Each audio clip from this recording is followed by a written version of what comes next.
DMA director took the opportunity to introduce two officials from Nigerian National Emergency Agency to the governor and people of North Bank region, whom he said would be working with the NDMA for the next 2 years. Reporting for Grts News, I am Abdullah Baji.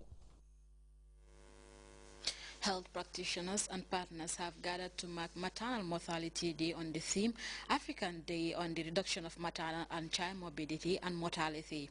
Samuel Barr reports the peak of the celebrations was held in Sukuta, Combo North.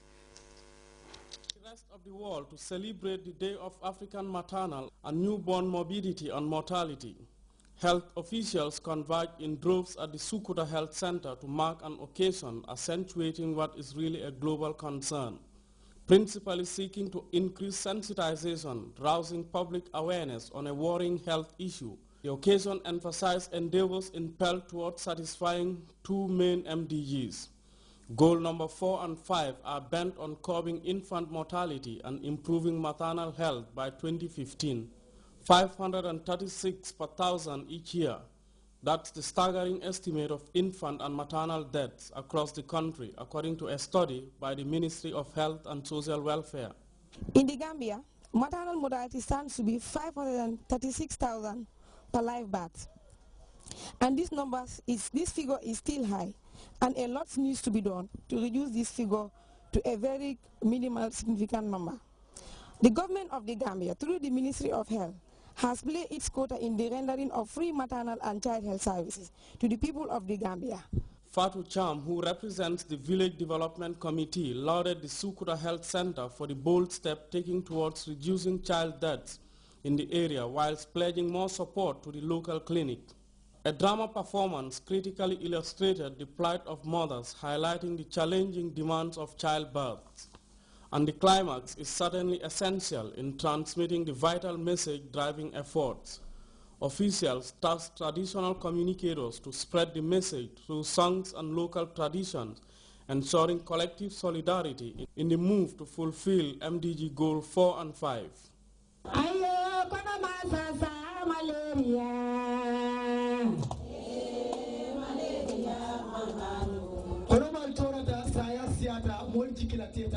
Samuel Ba, GRTS. We'll take our first break now. We'll be right back.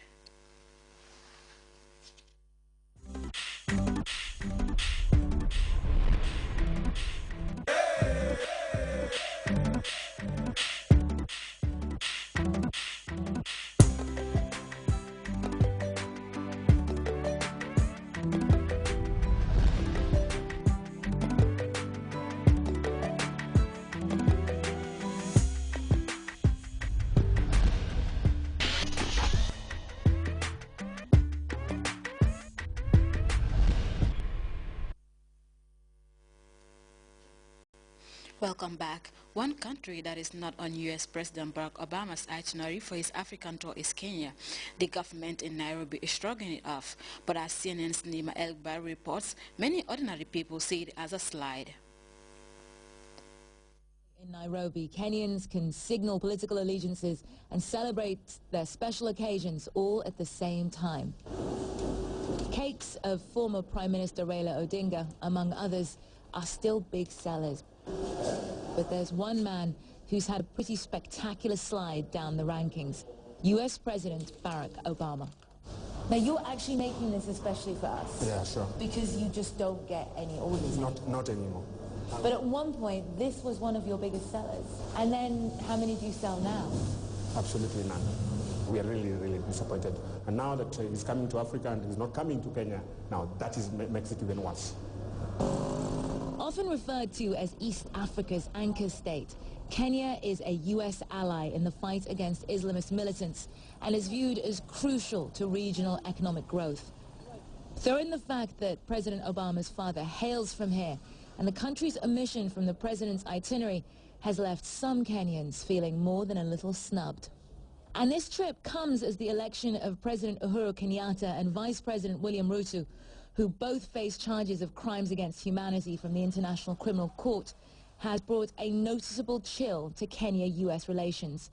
But if the Kenyan government is feeling slighted, it's certainly not letting on. We have not been snubbed, because like I have said it before, President Obama did not snub us as a country. They arranged that he goes to only 3 countries in Africa, yeah, not the 54, and that is the point I'm trying to point out. Okay. So I wouldn't say that really we have been snubbed, and I'm not worried, and we as a government are not worried. A lot of the observers and the analysts that are commenting on this are interpreting this as a distancing from President Obama's side, that he does not want to be associated with the charges that are hanging over President Kenyatta and Vice President Ruto. What do you say to that? You know, I'm not a lawyer, but they say you are innocent until proved guilty. And both men maintain their innocence. If there is one place Mr. Obama will be assured a warm welcome, if and when he does visit Kenya's Western Nyanza province, where his father Barack H. Obama Sr. was born and raised, and his cousin Said Obama is asking his fellow Kenyans to be a little patient. Whatever he does, there will always be criticism. If he engages with Africa, there will be criticism. If he doesn't, there will be criticism. Do you feel that there is a part of him that belongs to this place? Yeah. That belongs to Africa? Yeah. He traces his origins to, Kogelo, which is in Africa, or to Kenya, which is in Africa. Yeah. And that relationship will always be there. I think he means a lot for Africa, a lot of good things for Africa.